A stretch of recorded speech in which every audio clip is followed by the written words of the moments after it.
The town of Ellington was small, so small it had only one street light that worked. And on the hill above that single glowing bulb stood the old library.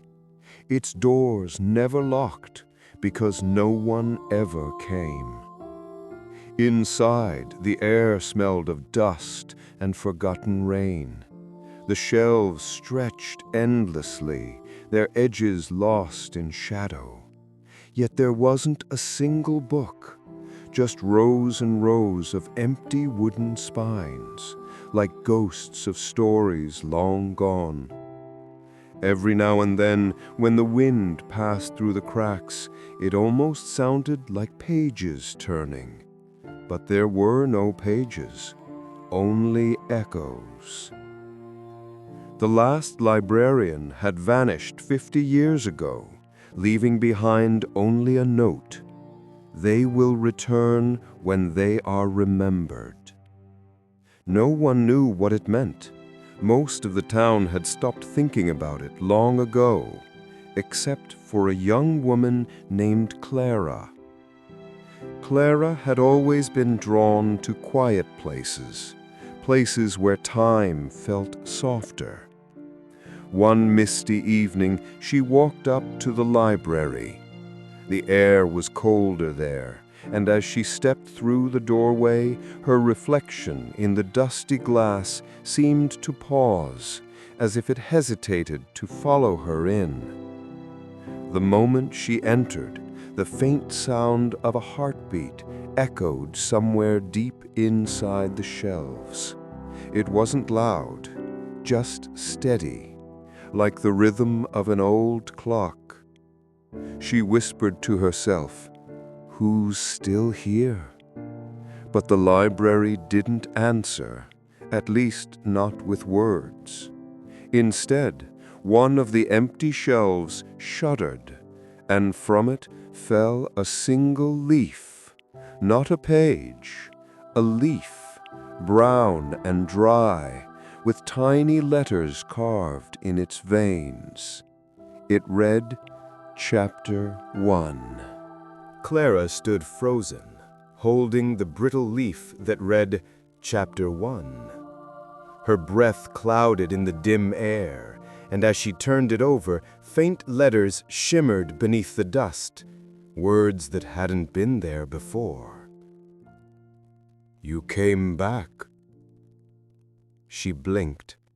The library was silent, yet she could feel something watching. Not with eyes, but with attention. An ancient awareness that lingered between the shelves. She whispered, "Back? What do you mean?" No reply came, but as she stepped deeper into the aisles, the air began to pulse, a slow, rhythmic sound, like breathing through wood. The floorboards groaned under her feet, not in protest, but in recognition. It was as if the library itself knew her footsteps. She reached a corner, where a faded wooden desk stood under a cracked window. On it lay an old brass lamp, unlit, its glass dusty with age. Out of habit, she touched it, and the moment her fingers brushed the metal, it flared to life. A soft golden glow spilled across the floor, revealing a wall she hadn't seen before. A wall carved in letters. She stepped closer, heart thudding gently in her chest. The carvings weren't random. They were names. Hundreds of names, some scratched deeply, others barely legible. But near the center, one name glowed faintly in the lamplight. It read, Clara Venn.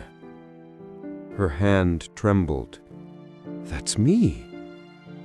Below it, smaller text appeared, as if written by invisible ink slowly awakening. Keeper of Forgotten Chapters. She stepped back, breath quickening. The lamp flickered. The shelves around her creaked, wood stretching like waking bones. Then, from the silence, came a faint whisper. Not words at first, just sound, a low hum, then voices, hundreds of them, whispering together, weaving fragments of stories half remembered. The sea was glass, the boy who never aged. We waited for her return.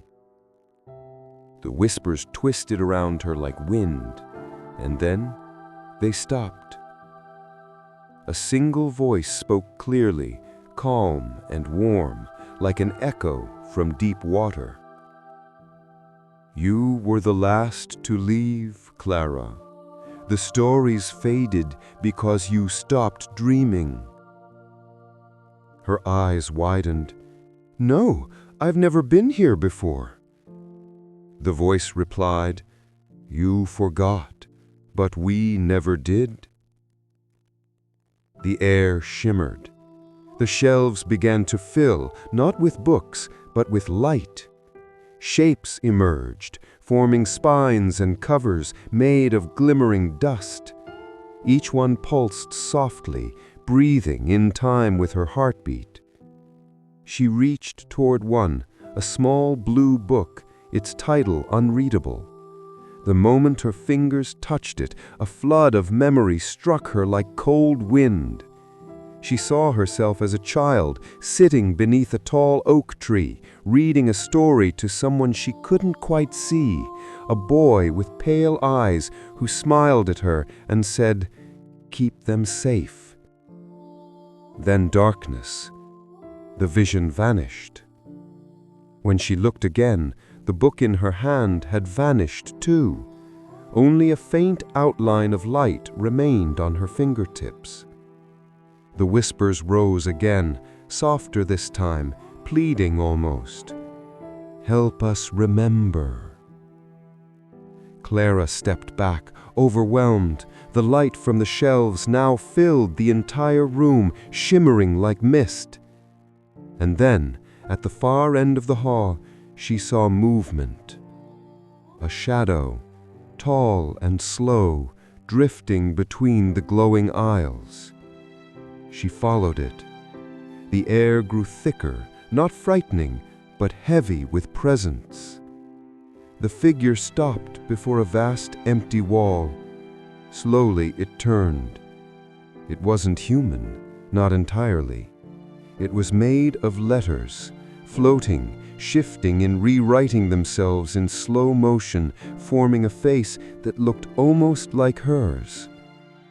The figure spoke with her own voice, quiet and trembling. You left before the last story ended. I don't understand, she cried. The figure tilted its head. You will, but first you must finish what you began.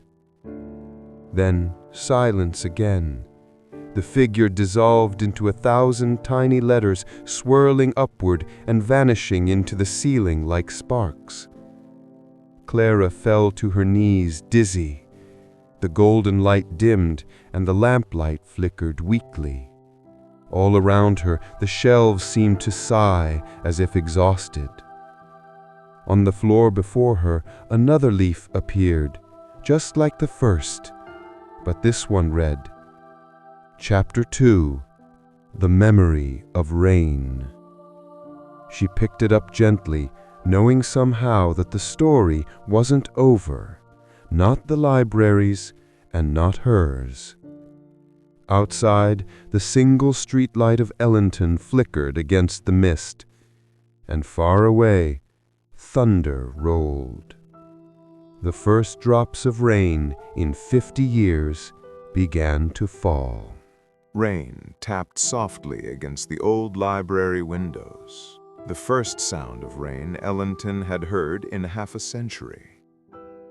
Clara stood still beneath the dim golden lamp, the leaf that read, Chapter 2, The Memory of Rain, trembling in her hands. The air had changed. It no longer smelled of dust, but of wet earth, like the world outside had begun to breathe again. She turned the leaf over. This time there were words written on both sides, glimmering faintly. The story you seek was never lost. It was waiting for you to listen. Her pulse quickened. As she read those words aloud, the shelves around her began to hum again, not in confusion, but in harmony. Each one glowed faintly, and faint golden threads stretched between them, weaving the space together like a web of memory. Then, slowly, the floor beneath her shimmered. A spiral of light began to form, spinning gently until it revealed a staircase descending deep beneath the library. Clara hesitated, but her curiosity, that soft, persistent tug, guided her forward. She took a breath and stepped down. The stairs creaked underfoot, yet felt alive, warm, pulsing faintly like veins under skin. Each step carried her deeper into a world that smelled of ink and time. At the bottom, she entered a small circular chamber. In the center stood a single table carved from black stone, and upon it lay a book. A real book. Bound in faded blue leather, edges worn, but humming faintly with quiet energy. She reached out. The title on the cover shifted as her fingers brushed it, forming words she could finally read. The library that forgot its books. Her breath caught. That's this place. The book trembled under her touch, then opened itself. The pages were blank, completely blank. But as she stared at them, ink began to bloom across the first page like roots spreading through paper. It wrote her name, written and remembered by Clara Venn. She whispered, "I didn't write this." From somewhere unseen, the same calm voice she'd heard before replied, soft as the rain above. "You did, long ago. You built this library to keep stories safe. When you stopped dreaming, the books lost their words." Her heart thudded. "So the library is my memory?" "Not just yours," the voice murmured. "It belongs to everyone who ever forgot the stories that once gave them peace. You were the keeper, Clara, the dreamer who kept the doors open." Tears welled in her eyes. "And the others? The whispers?" "They are the fragments of stories left unfinished, the voices of those who stopped believing in them." The book's pages began to flutter wildly, filling with light. Images appeared, children reading beneath trees, sailors whispering tales to the stars, old women weaving bedtime stories beside lanterns. Every story the world had once told was returning. And through it all, Clara's voice echoed within the chamber, calm, steady, filled with wonder. "If they've all come back, what happens now?" The light pulsed once and then spoke gently. "Now we remember again." The blue book lifted from the table, hovering before her. Page after page turned itself, faster and faster, until the words were too many to read, and then, with a soft sigh, it closed. The lamp above her flickered out, and when the darkness settled, Clara found herself standing once again at the library entrance. But the shelves were no longer empty. Every aisle now glowed softly with countless books, breathing, alive. The sound of pages turning filled the air like ocean waves. Outside, the rain fell heavier, washing the dust from the windows. Clara smiled faintly. "You're alive again." The shelves rustled, a sound almost like laughter. She walked toward the desk where her name was carved into the wall. Below it, new words appeared, written in golden light. "Every forgotten story waits for the one who dares to remember." She traced her fingers over it gently, and as she turned to leave, a single book slid from a shelf and landed softly beside her. Its cover read simply, "Tomorrow." She picked it up, held it to her chest, and whispered, "Then I'll come back tomorrow." The library doors closed behind her, not locked, but resting. For the first time in 50 years, they didn't creak. They simply breathed. That night, as the town of Ellenton slept, faint golden light flickered through the cracks of the old library, and if anyone had passed by, they might have sworn they heard a voice, soft, steady, and calm, telling a story to the rain. This story was written exclusively for whispered dreams. If you discovered a library that held your forgotten memories, would you open the book?